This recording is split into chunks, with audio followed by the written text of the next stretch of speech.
Moving your arms faster has always been a part of trying to swim faster. Our swimming tempo is usually tied to our stroke count, and we can see how they affect one another when we look at the swimming equation. Our total time equals our start time plus our underwater time plus our turn time plus our stroke count times our stroke rate, or what our tempo is. Different strokes require different ideal tempos, and different races require different ideal tempos. And the way most coaches determine what an ideal tempo is for a given race is to look at the average of some of the best swimmers around the world and in the country and what they're doing in those races. And the tempo chart shows the average tempo for each 50 in a given race, and it can tell us a lot about what we should be encouraging our swimmers to work towards. But it's important to know that tempo number is an average and not what every swimmer is doing. So it's important for us to practice and use and develop different tempo strategies for different races, and try and figure out what may be best suited for each individual swimmer.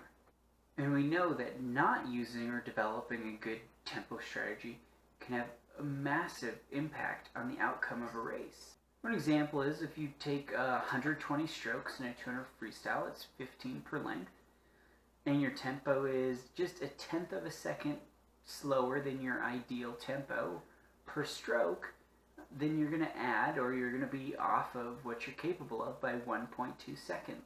And not having a consistent tempo across a race can also affect how you execute your race strategy. For example, if your tempo slows down on your third 50, it's pretty likely that you're going to have your third 50 will be your slowest split of that 200. And great use of tempo and executing good race strategy using tempo often helps swimmers finish races better than they would have. You know, if you don't move your arms too fast, if your stroke rate isn't too fast in the first 50, you're more than likely going to be able to have a consistent tempo throughout the race, build the race consistently, and have a great finish.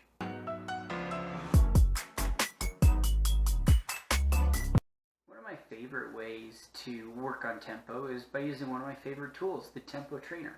Now, a Tempo Trainer will allow you to set your tenths and hundreds and provide a little beep to know every time that you should be pulling with your arm.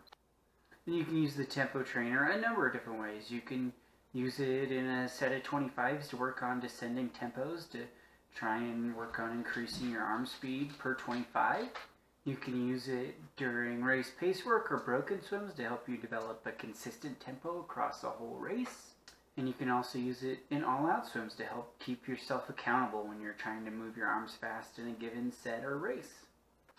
Some other ways we work on tempo include doing spin drill for backstroke, where you sit up a little bit with your head and upper body slightly out of the water, and you just try to move your arms as fast as you can. You shorten your pull a little bit, and it's not perfect, but it's an over-exaggeration to help us get the feel of moving our arms faster than normal.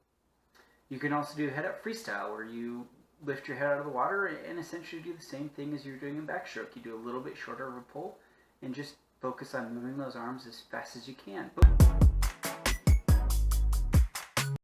It's important to make sure that when we're doing tempo work in practice that we're keeping a check, we're checking in on what our stroke count is, to make sure that we're not just moving our arms faster for the sake of moving our arms faster. I mean, if we remember our swimming formula, they're tied together. And if we move our arms faster, but take a lot more strokes, we're going to negate any of the benefit that we did from improving our tempo. So whenever you're doing tempo work in practice, whatever it looks like, make sure that you're counting your strokes, and so you can compare it to what you usually take in a 25 or a 50, to make sure that you're increasing your tempo, but keeping your stroke count the same.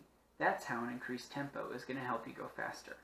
And of course, while we're working towards ideal tempos set by some of the best swimmers in the world, we need to remember that even those best swimmers in the world are executing different tempos in their races from each other. And so we have to remember that while we're working towards that ideal, we want to find the right balance of tempo and stroke rate that works the best for our racing strategy.